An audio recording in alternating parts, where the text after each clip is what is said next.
Hello mga bata! Ako si Teacher Frankie. Ako naman si Teacher Sofia. Ako naman si Teacher Denalyn. Kami ang magiging guro nyo ngayong araw. Para simulan ang ating klase, tayo muna yung magdarasal. Maaari bang tumayo ang lahat? Iupo ang ulo at nandinig tahimik. Panginoon, maraming salamat po sa araw na ito. Bigyan niyo po kami ng lakas at talino upang magulo ngayong araw. Gabayan niyo din po ang aming guro. Ayun lamang po ang hiling. Amen. Amen. Magandang araw mga bata! Magandang araw din po. Maaari na kayo upo muna mga bata. Kumusta naman kayo mga bata? Okay lang po. Nagtanghalian ba ang grade 1? Opo.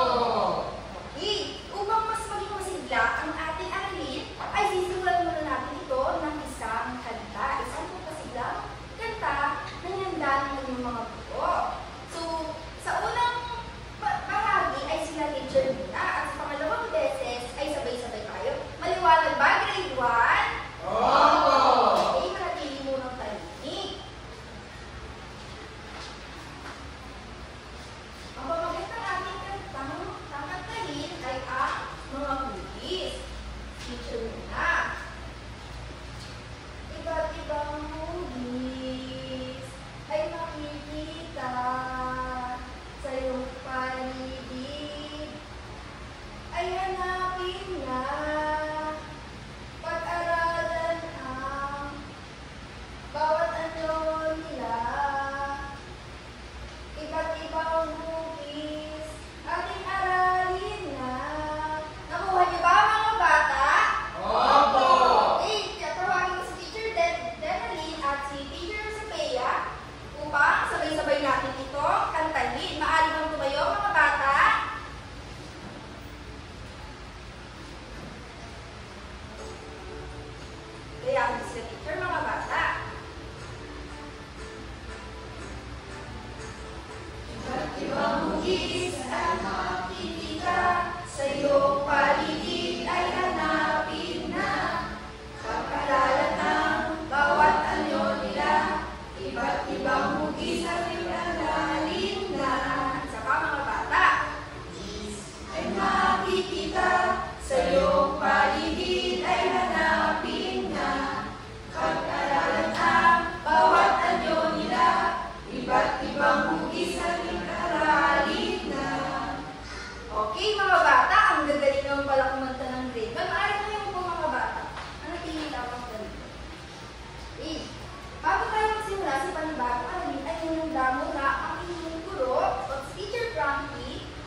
pamilya na nandito. Nakita niyo ba mga bata? Hindi po. Ngayong araw, hanapin natin ang mga parte ng pamilya at kilalanin natin kung ano-anong hugis sila. Handa na ba kayo? Opo.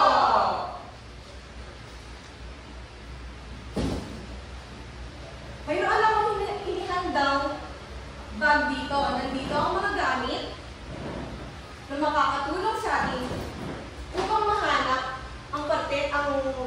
ang miyembro ng pamilya na ating ilalagay sa ating family tree.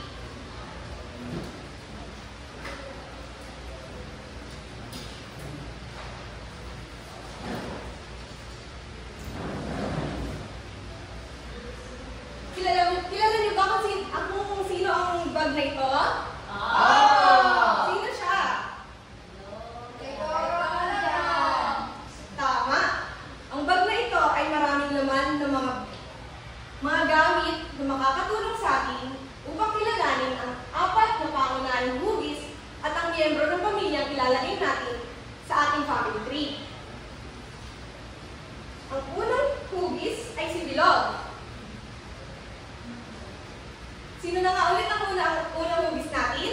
Si Bilog!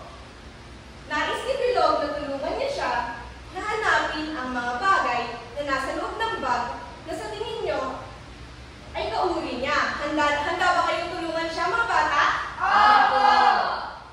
Sheila, maaari ka bang kumuha ng gamit na sa tingin mo ay kasing uri ni Bilog? Eto po. Ano ang bagay na nakuha mo na yan? Thomas Sargent po. Tama, maaari ka nang bumalik sa iyong upuan.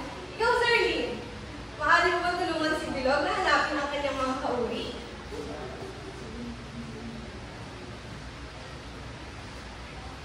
Ano ang bagay na nakuha mo, Zerlyn? Bola po ng volleyball. Magaling.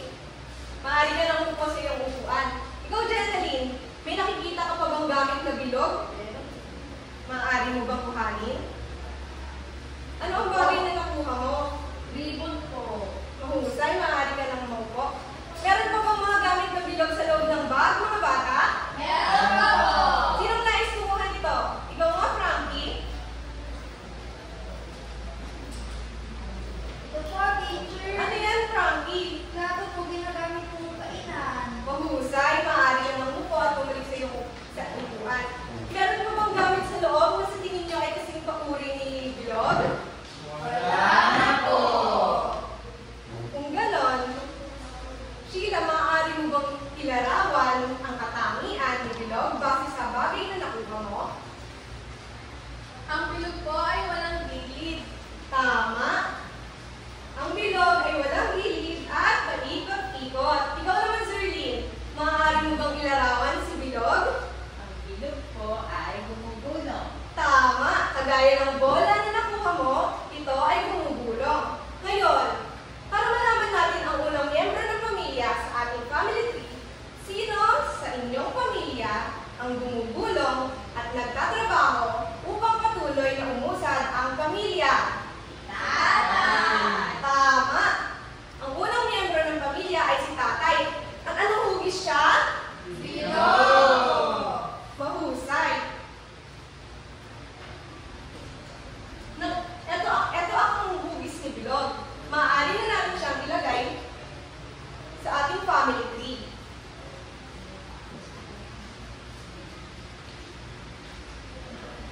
May unang miyembro na tayo ng pamilya sa ating family tree. Handa pa ba kayong hanapin ang tatlo pang miyembro ng pamilya? Opo! Kung gayon, kilalanin natin ang susunod na hugis.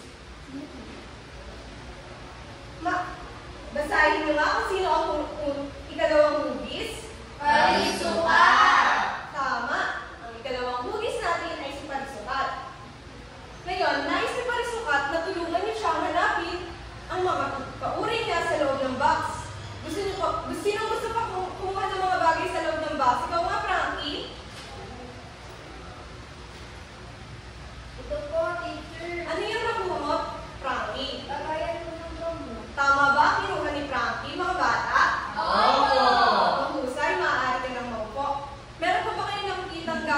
parisukat sa loob ng bag? Opo! Maaari mo bang kuhanin, Archie?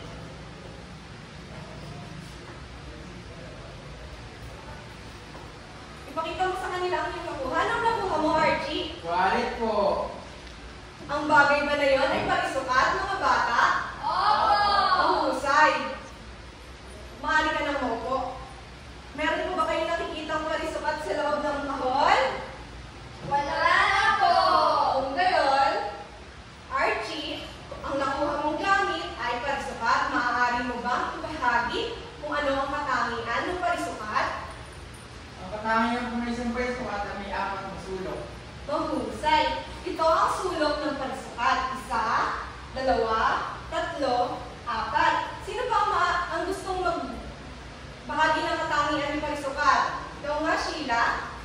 Ang parisukat po ay may 4 na gilid. Tama. At ito naman ang gilid ni parisukat. 1, 2, 3, 4. Sa miyembro ng pamilya, sino ang pantay-pantay ang tingin at nagmamahal sa bawat isa?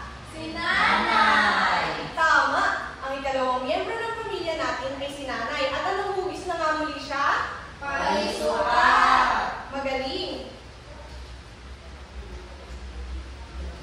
Maaari na natin nilagay ang hugis. Anong hugis na nga ulit na? Parisukat. Ating family tree.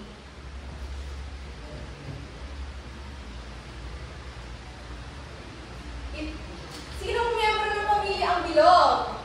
Si Nanay. Ang parisukat naman? Si Nanay. May dalawang hugis pa tayong tutukuyin. At ito ay si Tatsulok. Nais ni Tatsulok na tulungan niyo muli siya kuhanin ang mga gamit sa loob ng bag. Maaari mo ba siyang tulungan? Ikaw nga, Sir Lynn, maaari ko bang kumuha ng Tatsulok na bagay sa loob ng bag? Ipakita mo sa kanila ang iyong nakuha. Ano ang nakuha mo, Sir Lynn? Isa po. Parisukat ba? Opo! Tatsulok ba ang nakuhang gamit ni Sir Lynn? Opo! Ang husay, maaari ka ng maupo. May nakikita pa ba kayo? Opo! Maaari ka bang kumuha, Archie, ng bagay na sa tingin mo ay kauri ni Tatsulok? Ano ang nakuha mo, Archie? Hanger po. Magaling. Saan ginagamit ang hanger, Archie? Pamalo ni Nanay.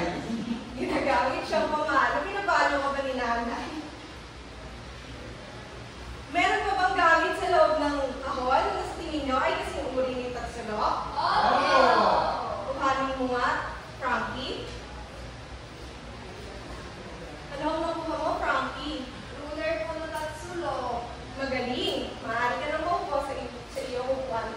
Meron pa ba sa loob ng buwag ang Tatsulok? Wala na po.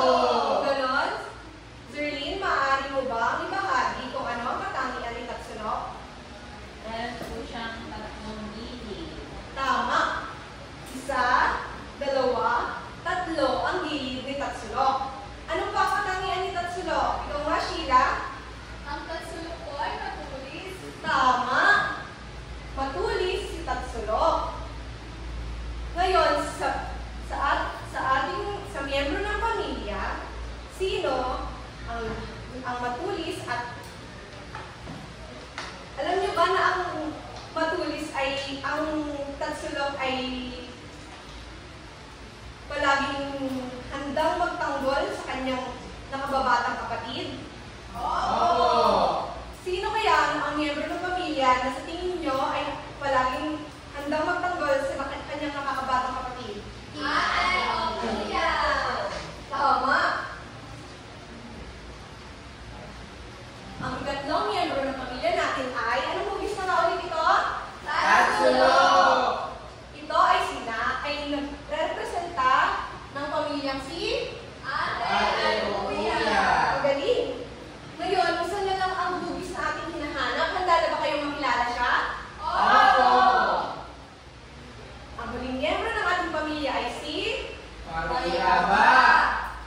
Si Parihaba ay gusto nyo makita ang kanyang mga kauri. Maaari nyo ba siyang tulungan na hanapin sa loob ng kahon ang mga bagay na sa tingin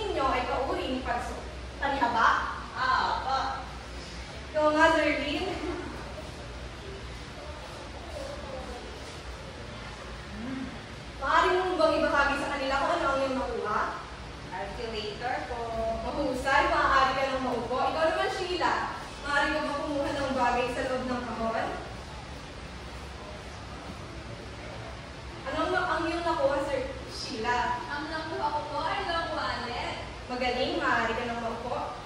Meron pa bang gamit na sa tingin niyo ay palihaba sa loob ng kahon? Opo. Ikaw mo, Archie, maaari mo bang kuhanin? Ano ang iyong nakuha, Archie? Laruan po. Mahusay, maaari ka nang maupo.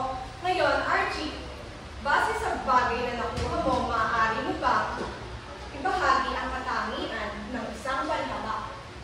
Ang katangian po ng isang palihaba ay may 4 na sulok, ngunit dalawa sa kanila ang magkaparehas lamang. Tama. Ang dalawang gilid ng palihaba ay magkasing sukat na maliit at ang dalawang gilid naman na pahaba ay magkasukat na pahaba. Ngayon, sa miyembro ng pamilya, sino ang maliit ngunit mahaba ang pasensya na laging nagpapasaya sa loob ng bahay? Bunso. Tama, si Bunso.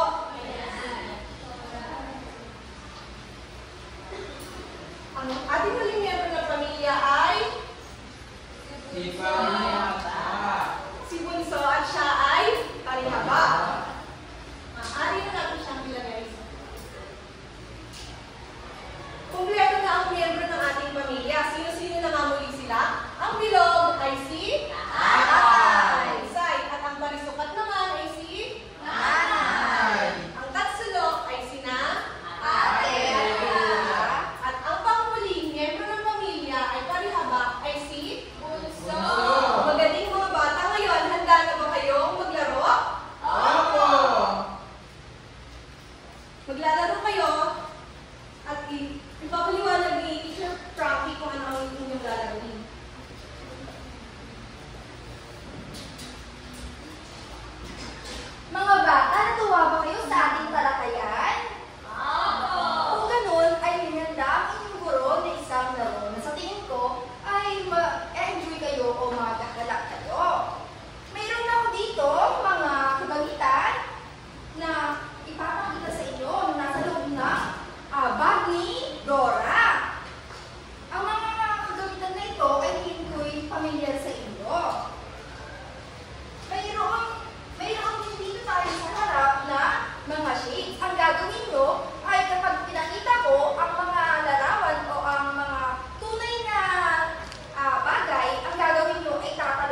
naging masaya ang ating palaro kanina.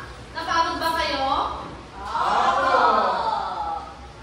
Ayan, nakakapagod nga. Ngayon naman, nais kong malaman kung may natutunan ba kayo sa ating talakayan kanina. Ano-ano nga ulit ang apat na pangunahing hugis? Zerlyn?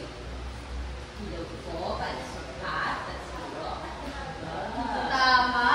Maaari ka bang magbigay ng halimbawa na makikita sa ating paligid na may apat na pangunahing hugis?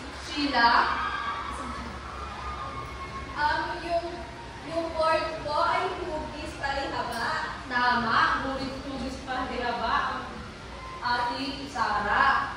Ngayon naman ay meron akong inihandang gawain para sa inyo. Kung saan kayo ay gagawa ng inyong sariling family tree. Sa family tree, ididikit ninyo ang apat na pangunahing hugis na kumakatawan sa miyembro ng inyong pamilya. Sa loob ng mga hugis na ito, ay ilalagay ninyo ang kanilang mga pangalan.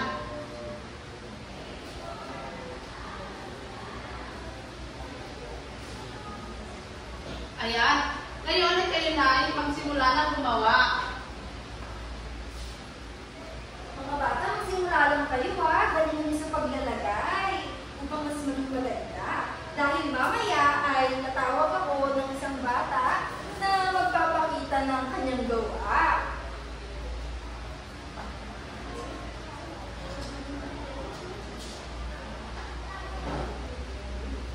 Bibigyan ko kayo ng 5 minuto upang gawin ito.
palisukat. Short hair po si mama ko. Tapos po yung kasulok, luya, at tapos po ang sulo. Huwag ka muna maamupo dahil may tanong ako. Anong pangalan ng iyong nanay? Shirley po. Anong katangian ni mama mo? Magaling po magluto, mahalin at mapagmahal. Ano yung paborito mong niluluto niya? Adobo po. Naku, mukhang masarap yung adobo ng nanay. O, si tatay naman. Anong pangalan ng tatay? Armando po. Anong trabaho ni tatay? High school driver po. Si ate naman. Anong pangalan ni ate? Kuya po. Pasensya na. Pasensya na. Ang bata. Kalimutan. Mga bata, maging seryoso tayo sa representa. Ilan ang kuya mo sa iyong pamilya?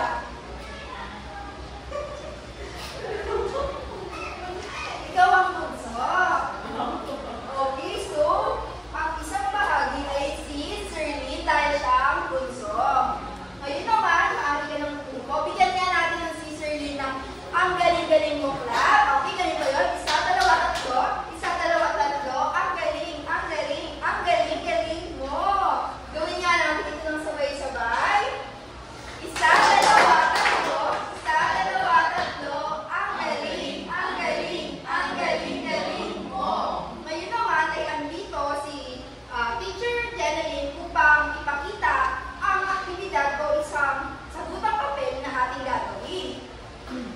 Para naman sa inyong gawain, meron ako dito inihanda. Kung saan, sa unang bahagi, kayo ay gagawa ng linya mula sa hugis papunta sa kanyang pangalan. Sa ikalawang bahagi naman, ay kayo ay gagawa o guguhit ng mga hugis. At pagkatapos ay pupulayan niyo ito. At para naman sa huling bahagi ng inyong gawain, kayo ay gagawa ulit ng guhit. Papunta naman mula sa hugis, papunta naman sa mga bagay na kauri nito. Maliwanag ba mga bata? Opo! Ayan. Kayo ngayon ay magsimula ng gumawa sa inyong mga gawain. Pagkatapos, ay sagutan niyo ito ng mabuti. Kukunin ko ito pagkatapos ng 2 minuto. Mga bata, mukhang madami yan. So, okay, ito ang grupo at ito ang pangalawang grupo. Mukhang kulang ang 2 minuto upang gawin nyo ito dahil mukhang kakaunti ang pumasok sa ating klase. Kaya gagawin ko ito 10 minuto upang matapos nyo ito ng maayos at tama. Kayo tungkol sa ating aktibidad ay huwag kayong mahihiyang humingi ng tulong kay teacher. Kapag natapos nyo yan, ay sabay-sabay kong kunin.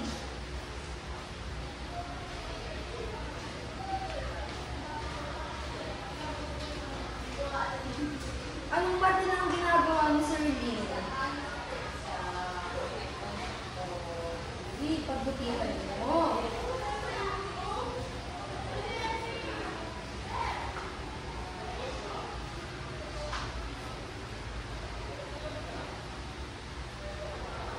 Tapos ka na ba, Archie? Opo!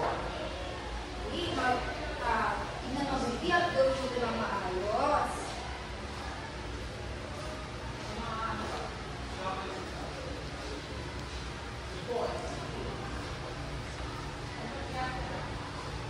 Okay, tapos na ba ang lahat? Grade 1? Opo!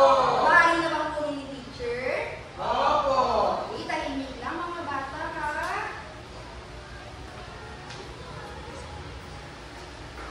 Mga bata, natuwa ba kayo sa ating aktibidad? Opo! Okay, nakakatuwa naman. At bago matapos ang ating klase, ay may iiwan muna si Teacher Jeneline na isang aktibidad na ipapasa niyo bukas sa ating klase.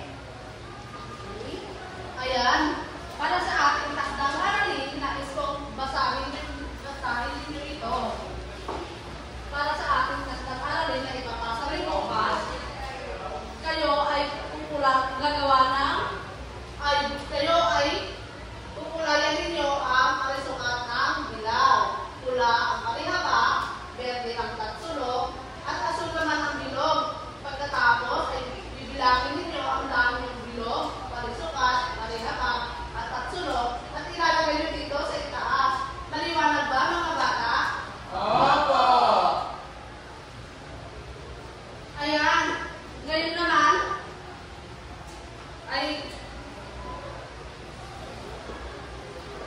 Mga bata, inaasahan ko na may natutunan kayo tungkol sa aralin na tinalakay natin ngayong araw.